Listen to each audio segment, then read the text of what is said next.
కాకినాడ జిల్లా జగ్గంపేట మండలం గుర్రంపాలెం గ్రామ పంచాయతీలో ఉపాధి హామీ పనులు జరుగుతున్న ప్రాంతానికి యూటీఎఫ్ జిల్లా కార్యదర్శి పివి సత్యనారాయణ వెళ్లారు. తల్లిదండ్రులు ఉత్తమ విద్య కోసం తమ పిల్లలను ప్రభుత్వ స్కూల్లో చేర్పించాలని కోరారు. ప్రభుత్వ పాఠశాలలో మధ్యాహ్న భోజనం, మౌలిక వసతులు, అన్ని సదుపాయాలు ఉంటాయని అన్నారు. వలస కూలీల పిల్లలకు హాస్టల్ వసతి ఉంటుందని చెప్పారు.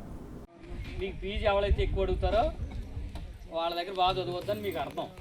గవర్నమెంట్ స్కూల్లో మీకు బట్టలు ఫ్రీ, పుస్తకాలు ఫ్రీ, మధ్యాహ్న భోజనం ఫ్రీ అన్నీ బాగుంటాయి.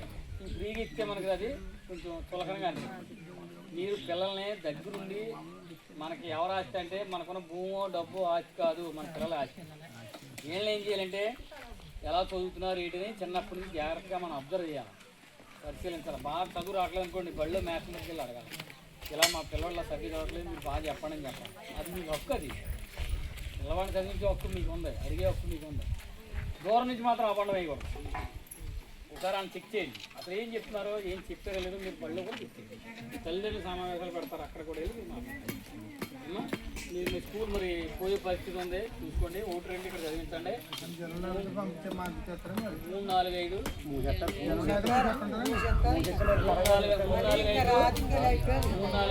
సగరపేటలో ఉంది. కంప్యూటర్ కూడా నేర్పిస్తాను. 3వ తరగతి వచ్చింది రండి. మనం 15 లక్షల రూపాయలతో మార్పులు చేసాం. గవర్నమెంట్ డబ్బులు కాదు, మా డబ్బులతో చేసాం. నేను 10 లక్షలు పెట్టాను. ఆన్లైన్లో 5 లక్షలు ఇచ్చేది. మా చిన్న బ్యాగ్ ఇచ్చేది. అలా మా బంధువుల్ని సగరపేటలో ఉన్న పెద్దల్ని అడిగితే 15 లక్షల రూపాయలతో ఇప్పుడు మీరు ఎప్పుడైతే మేము జాగ్రత్త చెప్తాను. మేకర్ని 2-3 మంచి వాళ్ళు పురమాత్రం బాబు మీరు బయట పంపించేయండి, ఇక్కడ మా ఈ బయట పంపండి అంటే మొదట్లో చెప్పుకుంటే పంపుతారండి 100 మంది. ఇలా చెప్పగా చెప్పుకోలేక జరిగి బయటకు పిల్లలైతే ఉండాలి 100 మంది పంపించాలి కదా. అవగాహన గురించి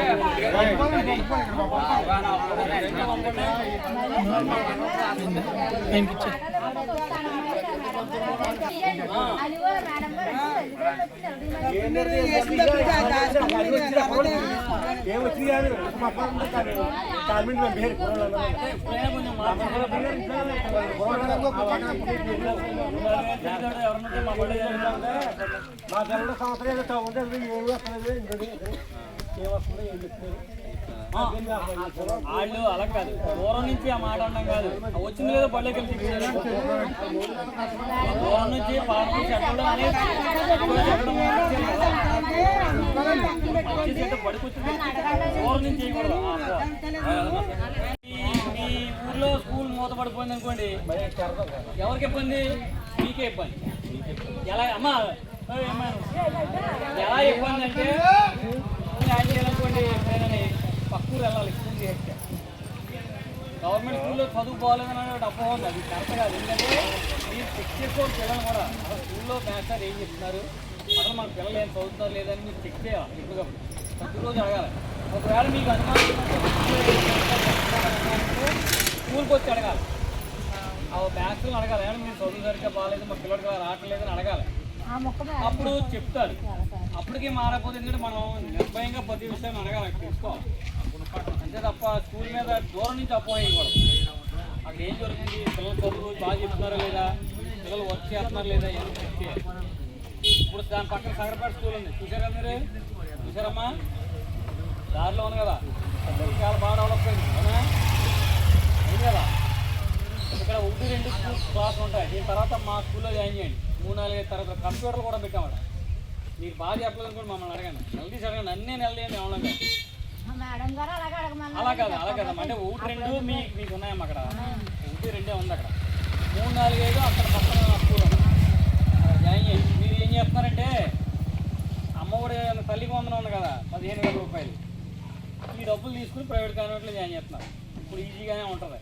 రేపు పొద్దున 10వ తరగతి అయిపోతుంది. 11-12 అంటే ఇంటర్మీడియట్ చదవాలి. ఇంటర్మీడియట్ అయిన తర్వాత ఇంజనీరింగ్ పంపిస్తారు. అంటే ఇంజనీరింగ్ అయిన తర్వాత జాబ్ వస్తుంది. ఇది మన కళ. మన పిల్లలు జాబ్ చేయాలంటే 10వ తరగతి తర్వాత ఇంటర్మీడియట్ అంటే 11-12 తర్వాత డిగ్రీ లేదా ఏదైనా ఇంజనీరింగ్ చదవాలి. అప్పుడు మన పిల్లలకు ఉద్యోగాలు వస్తాయి. మరి మీరు అప్పుడు ఇంటర్మీడియట్ చదివేటప్పుడు మీరు ఫీజు ఎంత కట్టాలి? సంవత్సరానికి 3 లక్షలు కట్టాలి. ఇప్పుడున్న ప్రకారం 2,50,000 ఫీజు కడుతున్నారు హాస్టల్లో చదివించాలంటే. మరి ఇంజనీరింగ్ చదివించాలంటే సంవత్సరం 4 లక్షలు అవుతుంది. మరి ఇప్పుడు డబ్బులు లేకుండా ఇప్పుడంటే అమ్మఒడి డబ్బులు తల్లికి వందలు డబ్బులు వచ్చాయి కాబట్టి ఆ ఫీజు తీసుకొని మీ కాన్వెంట్లు చదివించేయండి అంటున్నారు. మరి అప్పుడు డబ్బు ఎక్కడి నుంచి చెప్తారు? నేను చెప్పేది ఏంటంటే నేను చెప్పి మంచి అంటే ఏనండి, మంచి కాదని కూడా వదిలేయండి. ఇప్పుడు మీకు తల్లికి వందన డబ్బులు గవర్నమెంట్ స్కూల్లో మీ పిల్లల్ని జాయిన్ చేసి తల్లికి వందన డబ్బులు పడినప్పుడు వాళ్ళ పేరెంట్ డిపాజిట్ చేయండి బ్యాంకులో. 10వ తరగతి వరకు బ్రహ్మాండం చదువు వస్తుంది. మన గవర్నమెంట్ హై స్కూల్లో మంచి రిజల్ట్ వస్తుంది చూడండి. ఇప్పుడు 10వ తరగతి కావాలంటే ఇవాళ రిజల్ట్ వస్తుంది, మీరు చెక్ చేసుకోండి. 10వ తరగతి వరకు గవర్నమెంట్ స్కూల్లో చదివించండి. అప్పుడు 11, 12 నుంచి మీరు ప్రైవేట్ స్కూల్ కాలేజీలో చదివించండి. ఉద్యోగం వచ్చే టైం కూడా మీరు డబ్బులు ఖర్చు పెట్టుకోగలరు, చదివించగలరు. ఇప్పుడు చదివించేస్తారు, అక్కడ వచ్చిన తర్వాత డబ్బులు లేక మానేయడరా మనకి ఏదో పని చేసుకుందామని అసలు టైం కూడా మానేస్తారు అమ్మా. అయితే మీరు ఇప్పుడు గమనించండి, గవర్నమెంట్ హాస్పిటల్లో ఎవడన్నా వైద్యం చేస్తాడా? ఎందుకని? డబ్బులు ఉచితం. మరి గవర్నమెంట్ హాస్పిటల్లో డాక్టర్ ఏం చదివిస్తాడు కదా? నెంబర్ 1 ర్యాంకర్లు అయితే గవర్నమెంట్ హాస్పిటల్లో డాక్టర్లు వస్తారు. ఎందుకని? డబ్బులు ఒక డాక్టర్ 100 రూపాయలు ఫీజు తీసుకుంటే మంచి డాక్టర్ కాదు, 1000 రూపాయలు ఫీజు తీసుకుని కూడా చాలా